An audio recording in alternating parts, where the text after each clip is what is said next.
मेरा नाम doctor DBS साहेरा और सामाजिक काम के लिए डॉक्टर साहेरा बौद्ध।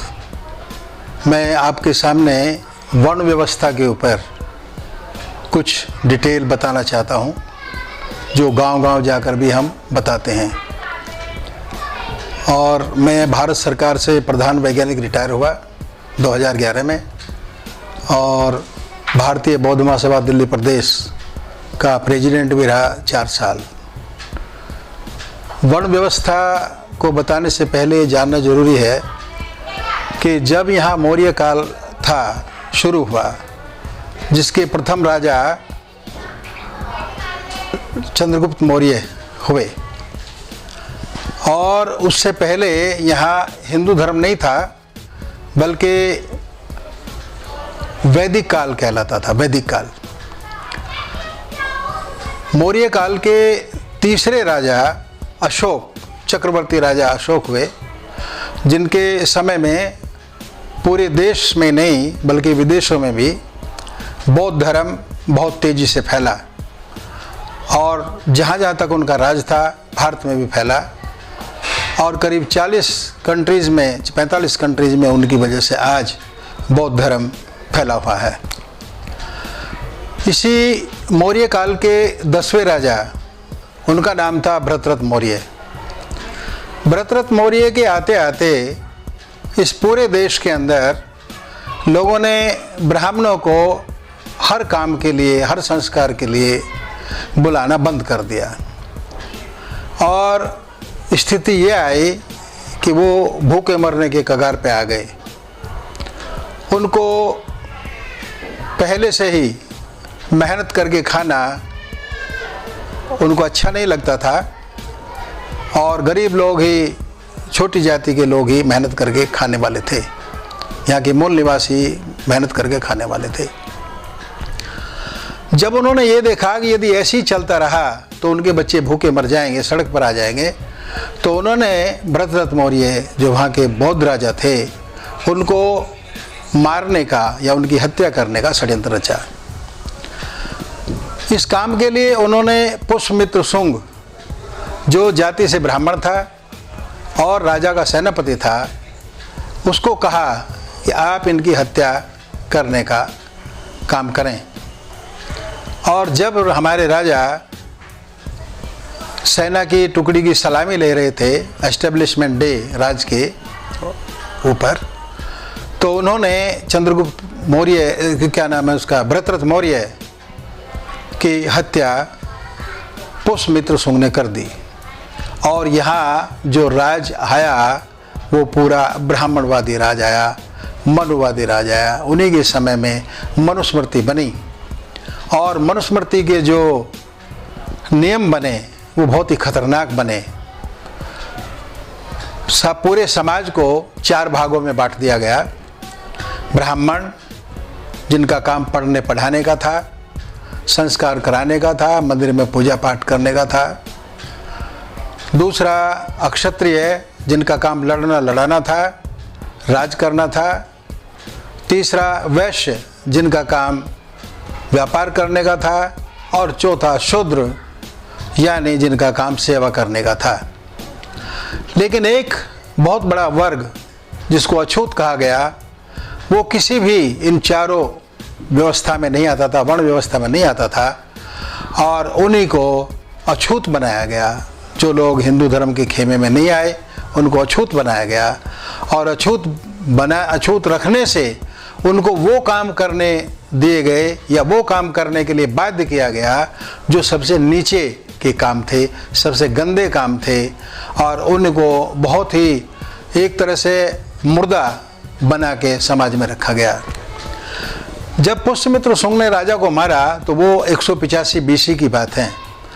185 BC से लेके जब तक देश आज़ाद हुआ और भारत में बाबा साहब ने भारत का संविधान बनाया, तब तक जो है हमारे लोगों की या यहाँ के मूल निवासियों की जो दुर्गति हुई, उसमें हजारों साल बीत गए और इन हजारों साल में हमारी 60-70 पीढ़ियाँ नरक में ज़िंदगी बिताते बिताते इस दुनिया से चली गई। उनके बदन पे कपड़ा नहीं था, लंगोटी पहन कर रहते थे औरतें भी अर्ध नग्न अवस्था में रहती थी, उनके ऊपर डंडे पड़ते थे, महिलाओं की इज्जत लुटती थी और भूखा रखा जाता था। काम करने के बदले उन्हें कुछ दिया नहीं जाता था, चीथड़े फेंके जाते थे, झूठा खाना फेंका जाता था, मरे हुए जानवर का मांस खाया जाता था और ना जाने कितनी कितने मानसिक और शारीरिक यातनाएं इन लोगों को दी जाती थी बाबा साहब के संविधान से पहले। बाबा साहब ने एक बात कही है कि भारत का इतिहास क्या रहा है। बहुत सारे लोगों ने भारत का इतिहास लिखा, बड़ी बड़ी बुक्स में भी लिखा, फॉरेनर्स में भी लिखा, हमारे यहाँ के विद्वानों ने भी लिखा, बहुत बड़ी बड़ी किताबें लिखी। नेहरू ने भी डिस्कवरी ऑफ इंडिया यानी भारतीय खोज, जिसका ऊपर 2.5 साल तक सीरियल चला, लेकिन किसी की समझ में नहीं आया कि भारत का जो इतिहास है क्या रहा। बाबा साहब ने भी भारत का इतिहास बताया और भारत का इतिहास करीब 1.5 लाइन में बताया। वो 1.5 लाइन कौन सी थी, सभी को याद रखनी चाहिए। बाबा साहब ने कहा कि भारत का इतिहास ब्राह्मण संस्कृति और श्रमण संस्कृति के बीच सैकड़ों वर्षों तक चली खूनी संघर्ष की दास्तां है। यानी बाहर से आए हुए लोग जो ब्राह्मणवादी थे और यहाँ के जो मूल निवासी थे, उनमें हजारों साल तक मारकाट चलता रहा, युद्ध चलता रहा और अंत में इन लोगों ने, मानववादियों ने यहाँ के राज किया और यहाँ के जो मूल निवासी थे उन पर तरह तरह के अत्याचार हुए। यही नहीं, पूरे भारत में जितने वर्ण, चारों वर्ण व्यवस्था थे और उसके अलावा जो अछूत थे उनको हजारों हजारों जातियों में बांटा गया और ऐसा जातिवाद फैला कि समाज के टुकड़े टुकड़े हो गए। आज शेड्यूल कास्ट यानी अनुसूचित जाति और जनजाति के लोगों की भी करीब 700 जातियों में उनको बांट दिया गया। तो इस तरह से ये वर्ण व्यवस्था ने हम लोगों को कहीं का नहीं छोड़ा। ना ये लोग मंदिर में जा सकते थे, ना ये लोग जो है ब्राह्मण से संस्कार कराते थे और इनकी इतनी दुर्गति हुई कि हमारे साथ कुछ राज्यों के अंदर तो पीछे कुल्हड़, आगे मुंह के आगे कुल्हड़ और पीछे झाड़ू बनता था और ख़ासकर पेशवाओं के टाइम में बहुत ही ज़्यादा अत्याचार होते गए। लेकिन जब बाबा साहब आए और बाबा साहब ने इनको देखा तो बाबा साहब ने ज़िंदगी में पूरी ज़िंदगी जो है इनके साथ संघर्ष किया, इनको दूर करने का संघर्ष किया। अछूतों की और जो यहाँ की हमारी मूल निवासी हैं, इनकी दशा को सुधारने का काम किया। और सबसे पहले उन्होंने क्या बताया, वो चीज़ हमें जाननी चाहिए। उन्होंने बताया कि इस वर्ण व्यवस्था के अंदर हमें चाहे कम मिले खाने को, चाहे ज़्यादा मिले, चाहे अच्छा पहनने को मिले, चाहे खराब पहनने को मिले, चाहे अच्छा पानी पीने को मिले, चाहे नहीं पीने को मिले, लेकिन एक बात हमें नहीं मिली कभी भी जब से यहाँ वर्ण व्यवस्था आई, और वो है हमारी स्वाभिमान का रखना। यानी हमारा स्वाभिमान नहीं था, तो इसलिए बाबा साहब ने पूरी ज़िंदगी हमारे लोगों के लिए स्वाभिमान कैसे सुरक्षित रहे, स्वाभिमान और सम्मान के लिए ही पूरी ज़िंदगी बाबा साहब ने लड़ाई लड़ी। और संविधान के अंदर भी यदि मोटे तौर पे देखा जाए तो 2 चीज़ें देखने को मिलती हैं।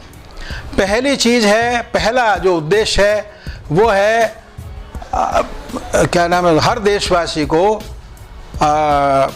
स्वतंत्रता, या हर देशवासी को यहाँ एकता और अखंडता। पहला जो उद्देश्य है वो एकता और अखंडता का है, यानी देश की एकता और अखंडता को बरकरार रखना, ये पहला उद्देश्य है। और दूसरा उद्देश्य जो है वो मात्र हमारे लिए है, उन लोगों के लिए है जो तिरस्कार के शिकार रहे, अत्याचार के शिकार रहे, जिनका सम्मान को चूर चूर कर दिया गया। और वो है व्यक्ति की स्वतंत्रता, व्यक्ति की गरिमा और प्रतिष्ठा को बरकरार रखना, व्यक्ति की प्रतिष्ठा और को बरकरार रखना, यानी उसके स्वाभिमान को, सम्मान को बरकरार रखना। और भारत का जो संविधान है ये गारंटी देता है कि यदि भारत में संविधान लागू रहा तो यहाँ के हर व्यक्ति को सम्मान और गरिमा मिलेगी, स्वाभिमान मिलेगा। और यही बाबा साहब का मेन लड़ाई रही है, यही बाबा साहब ने कहा है।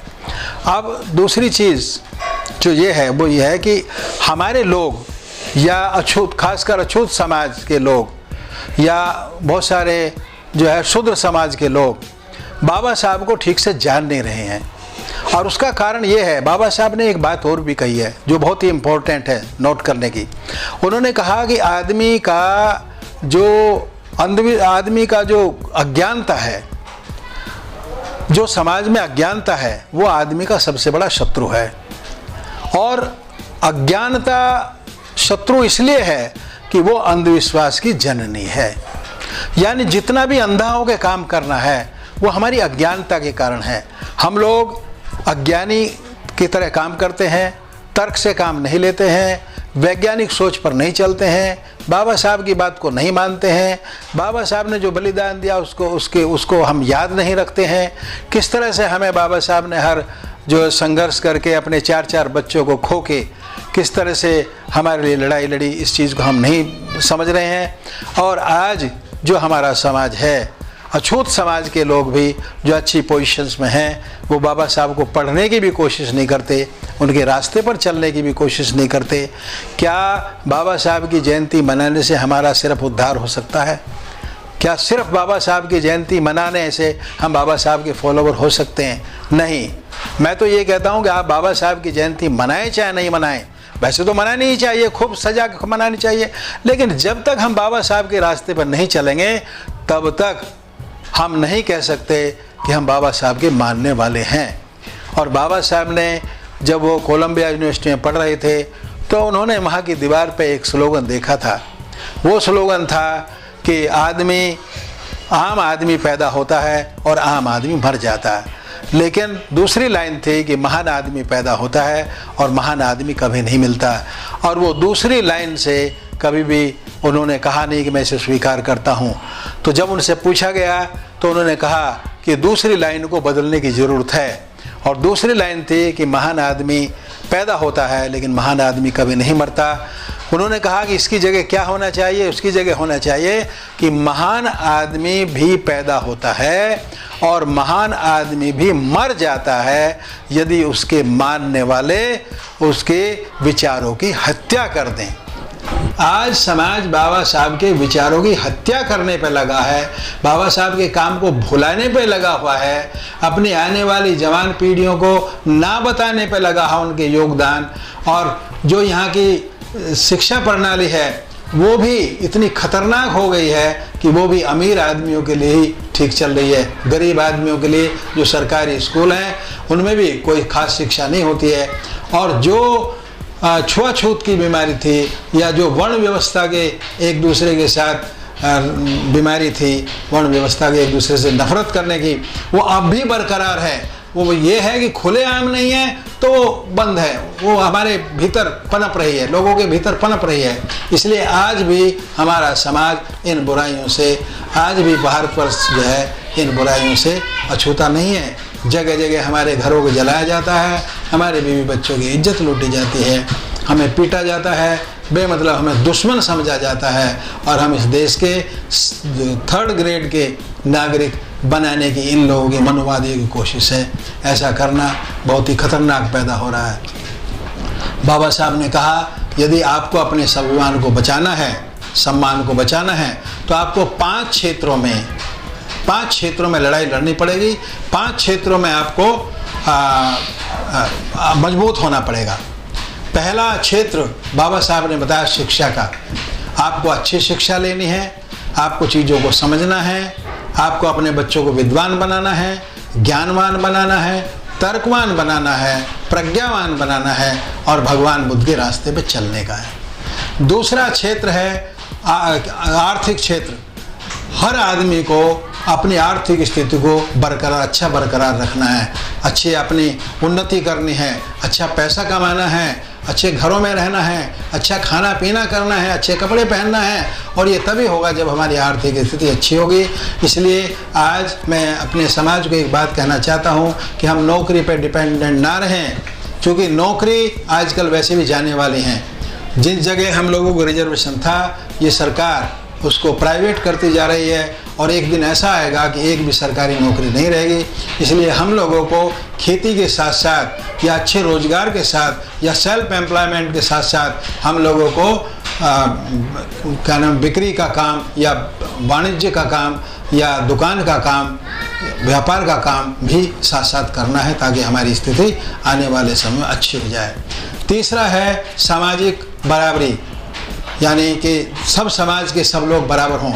हम दूसरे लोगों को ही बुराई ना करते रहें कि ब्राह्मण हमारे साथ ये कर रहे हैं, जाट हमारे साथ ये कर रहे हैं, राजपूत हमारे साथ ये कर रहे हैं, या बनिया हमारे साथ ये कर रहे हैं, बल्कि हम अपने को भी देखें। हम किस तरह से, क्या हम इस जातिवाद को ख़त्म कर रहे हैं? क्या हम जाति के नाम को लेके हम शादियां नहीं कर रहे हैं?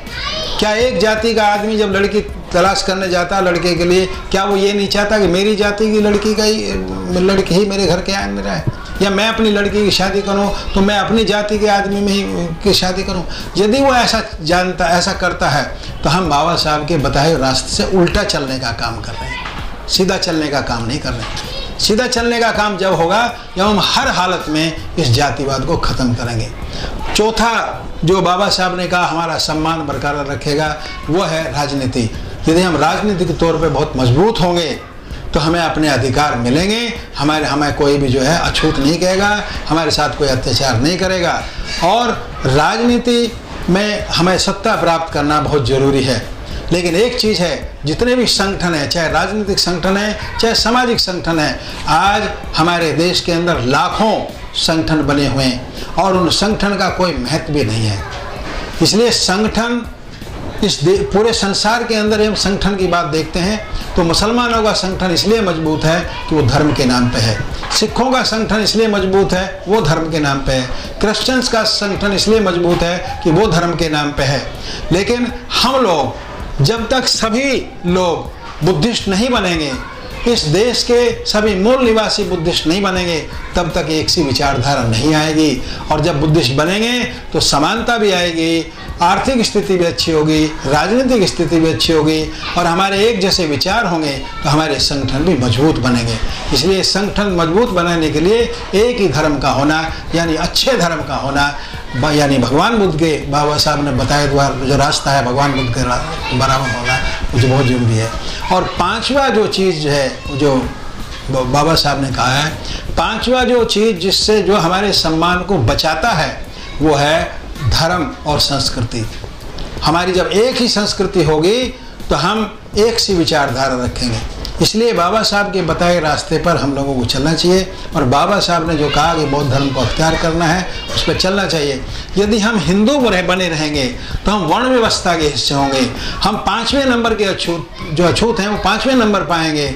और आप ये देखो, यदि ब्राह्मण पहले नंबर पे है, राजपूत दूसरे नंबर पे है, बनिया तीसरे नंबर पे है, शूद्र चौथे नंबर पे है और अछूत 5वें नंबर पे है, और कोई भी आदमी चाहे कोई जाति से चमार है, चाहे जाटव है, चाहे भंगी कोई भी है, यदि वो उस स्थिति में रहता है तो 5वें नंबर का नीच ही कहलाएगा हिंदू धर्म व्यवस्था और वर्ण व्यवस्था के कारण।